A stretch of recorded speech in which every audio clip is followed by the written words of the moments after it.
Hey Space Watchers, and welcome back here from Vienna. It's the day of the 19th ESPI Autumn Conference, and we're still in this beautiful environment here of the Wien Town Hall in the courtyard. And I have now the absolute honor to speak with someone I really admire for his work in the previous legislation in the UK, George Freeman, still member of the Parliament, but he was the Minister of Space in the UK. And I know I missed out a number of functions as well, but Minister of Space just sounds so cool. Thank George, you. how are you doing? Oh, yeah, I'm very well. It's great to have to be with you. Thanks for having me on. Wonderful to be here. What a place this is. Do you do all your interviews here? Absolutely. Yes, I do. So, tell me, the theme of the event is Europe as a space power. Is Europe a space power today? No. Next question. And I think, but it could be, and I think it should be. But I have a distinctive take on this, right? I'm a conservative British member of Parliament, former minister. I voted for Remain. I think leaving the European Union was a mistake. But, the British people have decided. But it's clear that we share huge security, shared prosperity concerns. We're at war with Russia. So I think this is a massive opportunity for our mutual space industries. You can't half do space. It's like being pregnant. You're either in it or you're not. Yeah. And we're not going to compete with China and Russia without forming a bloc. But here's the point. When I was minister, I increased the UK contribution to ESA because ESA is open. It's Canada, UK, Switzerland, Norway, Japan.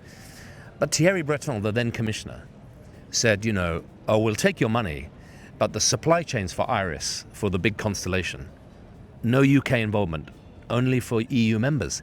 You can't do both. If Europe wants to have an EU program, good luck.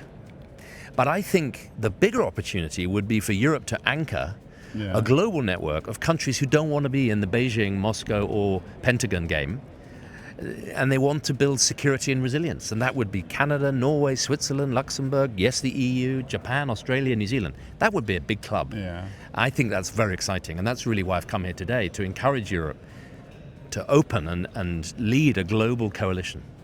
I'm not commenting on the IRIS statement as a German, so I don't do that here for the moment. But what is needed to be a space power with all the ingredients you just mentioned? So, how far are we from that? Yeah. So the reason I said no, clearly, is that I think we need to speak truth. Sometimes the political class, we gather in nice conferences and we speak in half-truths. Yeah. The time is short, we have to be urgent. But Europe could be a space power. What does it take to be a power? Firstly, I think you have to have some sovereign capabilities. Yeah. Principally launch. And the Ariane program is not operating at sufficient scale. It's too expensive. It's too unreliable.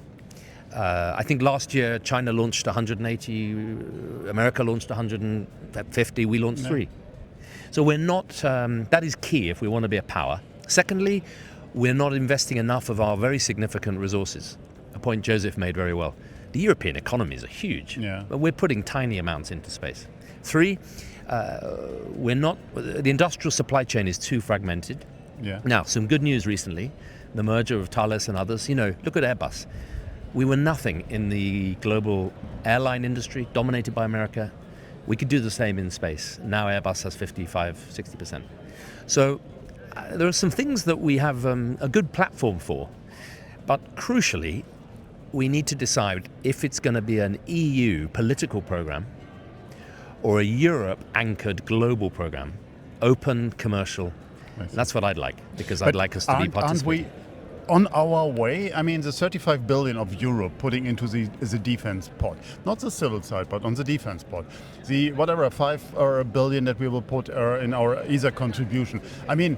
These are numbers that we didn't even thought of over the last years. So are we on the right way?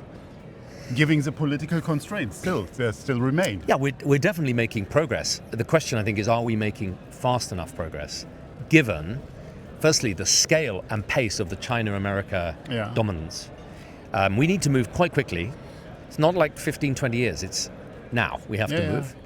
And secondly, the security challenge, not very far from Vienna here. It's interesting for me as a Londoner, as a Brit, we're on the front line. Yeah. The Russian missiles are not very far away. No.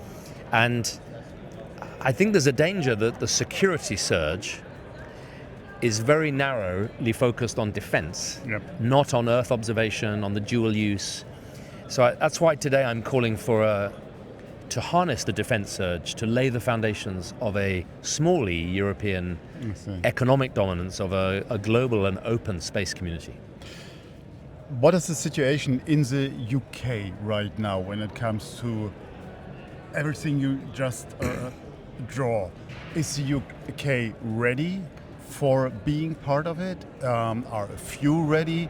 Definitely a few are ready for that. So what is the situation? So firstly, I'm not a minister anymore, so I can't So you speak can for the speak government. freeland. But I can You speak feel freely. free. I always did, actually. But, so I think the British public, when they voted to leave the European Union, my own view and my constituency was very heavily pro-Brexit. Yeah. It was a frustration with a failed model of economic prosperity and growth and politics in the UK as much as in the EU. But it was an easy target. And most people said, I want to be in the single market, but out of the political union. They didn't want to be in a Europe of Jacques Delors with one language, one flag, one bank, but they want to trade. Yeah. So I think the centre of gravity of the British people is trade, closer trade. Secondly, the new government has said we want to try and reduce trade frictions. I see. Good, I think that's popular and right.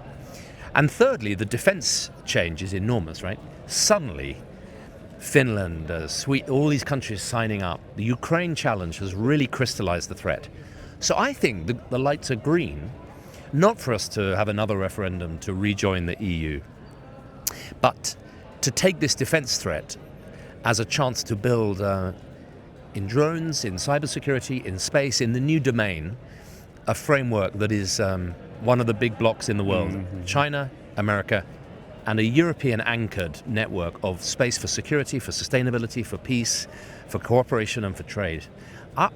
I speak, I'm one voice, but I think the central gravity of the British public opinion is we can't afford to fund our own space program. We want to be more secure with our neighbors. So I think this is politically feasible. Great. George, thank you very much for your time. Pleasure, thank you. And I would love to see a stronger collaboration on it as well. With that, Space Watch out.